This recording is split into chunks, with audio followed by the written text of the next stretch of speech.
point in the season. Ian, stand by. We'll get to you later in the show. Ian Thompson with us from Boston, and let's get it back over to Eric Pincus for more on the cap situation, which, like everything else in Boston right now, is really, really good.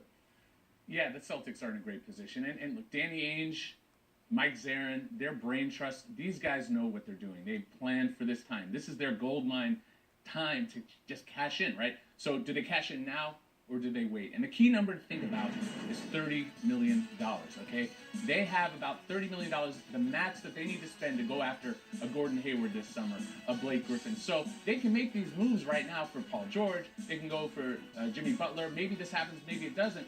But they have in the back of their mind that maybe they can get someone like Hayward, who played Butler with Brad Stevens, and keep that pick.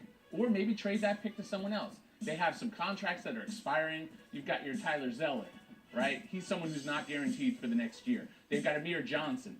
They've got Jonas Jerebko. These are guys who they can package right now, expiring contracts, in addition to the talent. So they can make trades happen however they see fit, be it big, be it small. They can make two deals. But it's that $30 million number you got to think about. Because if they don't get what they want, they're going to hold on to that $30 million. They're going to go shopping in July.